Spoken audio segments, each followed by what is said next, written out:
தொடர்ந்து உயர்வது ஏன் என தங்க நகை வியாபாரிகள் சங்க தலைவர் ஜெயந்திலால் ஜிலானியுடன் எமது செய்தியாளர் ராஜேஷ் நடத்திய தொலைபேசி கலந்துரையாடலை தற்போது கேட்கலாம்.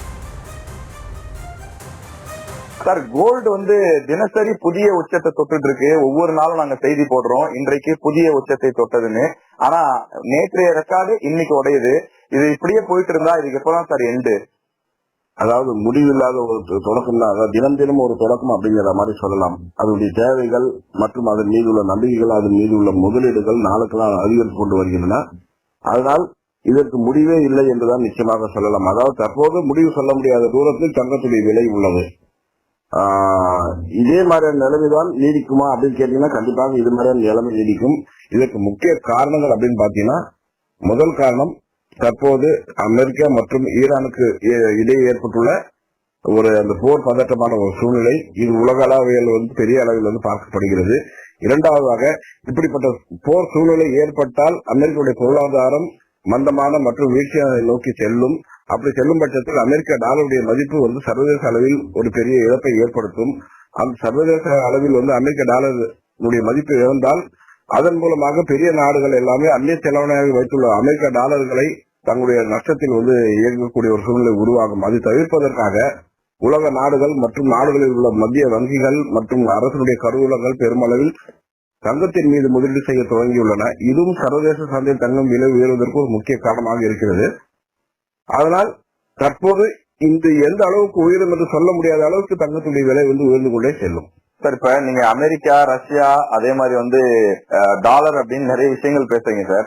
ஆனா நம்ம ஊர்ல சாதாரணமா விழுப்புரத்துல கள்ளக்குறிச்சியில இருக்கக்கூடிய மக்கள் அடுத்த மாசம் என் பொண்ணு கல்யாணம் வச்சிருக்கேன், இப்ப நான் என்ன பண்றதுன்னு சாதாரணமா யோசிக்கிறாங்க சார். அவங்களுக்கு தங்கம்ன்றது இனிமே ஏழை மக்கள்ல சார், நடுத்தர மக்கள்ல தாண்டி ஓரளவுக்கு பணம் இருக்கிறவங்க கூட நினைச்சே பார்க்க முடியாத இடத்துக்கு போயிட்டு இருக்கேன் சார். இல்ல, அதை நம்ம அப்படி எடுத்துக்க முடியாது. காரணம் என்னன்னா, இப்பொழுதுதான் தங்கத்தின் மீது ஈர்ப்பு அதிகமாக இருக்கும். தங்கம் விலை உயர்ந்துள்ளது. அதன் மீது முதலீடுகள் செய்தால் நல்ல லாபம் வரும், இல்ல அதை வாங்கி வைக்கலாம், நம்ம வருங்காலங்களில் நிறைய பயன்பாட்டுக்கு வரும் அப்படிங்கிற மாதிரி. அதாவது அதன் மீது நம்பிக்கை, எப்பொழுதெல்லாம் தங்கம் விலை உயர்கிறதோ அப்பொழுதெல்லாம் அதற்கு ஒரு ஈர்ப்பு உண்டு. அதன் மீது முதலீடு செய்வார்கள். இப்ப நீங்க சவரத்தில் செய்திருந்தோம், கிராம்பு செய்வாங்க, கிராம்பு செய்திருந்தவங்க மில்லி கிராம்பு செய்வாங்க. ஆனால் அதன் மீது உள்ள ஆர்வம் குறைவதற்கு வாய்ப்புகளே இல்லை. அதனால இதனால யாரும் வாங்க முடியாதுன்னு சொல்ல முடியாது. அவங்களுக்கு சிறிது சிறிது சேமித்து வாங்கலாம். அது மட்டும் இல்லாமல் சாமானிய மக்களும் அல்லது பாமர மக்களும் வாங்கக்கூடிய வகையில் 9 மற்றும் 14 கேரட் வாங்கலாம். எந்த பிரச்சனையும் இல்லாத சார், நீங்க ஆரம்பத்துல எனக்கு போன டிசம்பர்ல பேட்டி கேட்கிறப்ப சொல்லிருந்தீங்க சார், ஜனவரியில சில காரணங்கள்லாம் சொல்லி இதனால ஆரம்பத்துல இருக்கும், பிப்ரவரி மார்ச்ல கொஞ்சம் குறையறதுக்கு வாய்ப்பு இருக்கு அப்படின்னு சொன்னீங்க சார். நம்ம அதை எதிர்பார்க்கலாமா சார்? ஆனால் அந்த வாய்ப்பு இப்பொழுது இல்லை என்றே சொல்லலாம். ஏனென்றால் இது நாம் முன்கூட்டியே கணிக்க முடியவில்லை. இந்த போர் சூழல், இப்ப போர் சூழல் சமீப காலமாக ஏற்பட்ட ஒரு விஷயம்.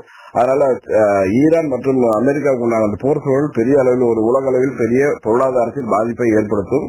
அதனால் இன்னும் சில நாட்களுக்கு தங்கம் விலை குறைவதற்கு வாய்ப்புகள் இல்லவே இல்லை. அப்படியே குறைந்தாலும் ஒன்றும் பெரிய அளவில் குறையும் என்ற நம்பிக்கை எல்லாம் சிறிதளவு கூட இல்லை. காரணம், இதன் மீது முதலீடு செய்துள்ளவர்கள் முதலீட்டாளர்கள் மட்டுமல்லாமல் சர்வதேச நாட்டில் உள்ள வங்கிகள் மற்றும் அரசுடைய கருவூலங்கள் முதலீடு செய்துள்ளன. அவர்கள் எல்லாம் வியாபாரிகள் அல்ல, அவர்கள் எல்லாம் ஒரு இருப்பு வைத்துக் கொள்ளக்கூடிய ஒரு தகுதி வாய்ந்த ஒரு நிறுவனங்கள்.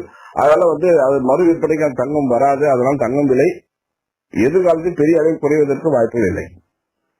சார், இப்ப அடுத்த சில மாதங்கள்ல தங்கம் விலை குறையறதுக்கு வாய்ப்பே இல்லைன்னு சொல்லிட்டீங்க. அப்ப சில்வருடைய விலை எப்படி சார்? இது அதாவது தங்கத்தை காட்டிலும் சில்வருடைய விலை என்பது கூடுதலாக இருக்கிறது சார்.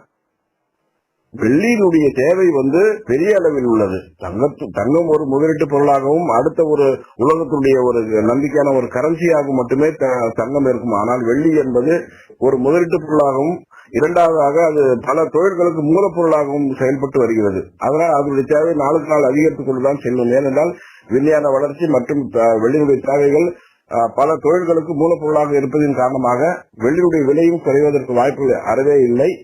இன்னும் சொல்ல போனால் 2 முதலீடுகளில் வெள்ளியுடைய முதலீடுகள் தான் பெரிய அளவில் லாபத்தை தரும். ஓகே சார், இப்ப நீங்க சொன்னதுல இருந்து அடுத்த சில மாதங்களுக்கு தங்கம் விலை, வெள்ளி விலை குறைவதற்கு வாய்ப்பு இல்லைங்கிறத புரிஞ்சுக்க முடியுது சார். இப்ப இமீடியட்டா ஒரு கல்யாணம் வச்சிருக்கிறவங்க, ஏதாவது ஒரு நல்ல விசேஷம் வச்சிருக்கிறவங்க, அவங்களுக்கு நீங்க சொல்லக்கூடிய அட்வைஸ் என்ன சார்? அதாவது இது தவிர்க்க முடியாத ஒரு விஷயம் தான். அதாவது விலை உயர்வு என்பது தவிர்க்க முடியாத விஷயம், திரும்பம் என்பதும் தள்ளி போட முடியாத ஒரு விஷயம். இரண்டையும் ஒப்பிட்டு பார்க்கும் பட்சத்தில் ஏதாவது செய்து சிறிதளவாக கொடுத்து, அதாவது வரதட்சணை என்பது நம்முடைய கலாச்சாரம் பாரம்பரியத்தில் இருக்கக்கூடிய ஒரு விஷயம், அதை தவிர்க்க முடியாத ஒரு விஷயமாக உள்ளதால் அதை கணித்து அதற்கேற்றால் போல அவர்கள் அந்த சமயத்தை பயன்படுத்திக் கொள்வது அல்லது விலையேற்றத்தை ஒரு காரணம் காட்டி தள்ளி போடலாம். அதாவது வரதட்சணை கொடுப்பது சில காலங்களில் தள்ளி போடலாம், திருமணத்தை தள்ளி போட முடியாது. இது மொத்தத்தில் பார்த்தோன்னா இது ஒரு காம்ப்ளிகேட்டடான ஒரு கொஸ்டின் தான். இருந்தாலும் தவிர்க்க முடியாத ஒரு விஷயம், விலையேற்றம் என்பது தவிர்க்க முடியாத ஒரு விஷயம். அதை அவர்கள் பார்த்து முடிவு செய்து கொள்ள வேண்டும்.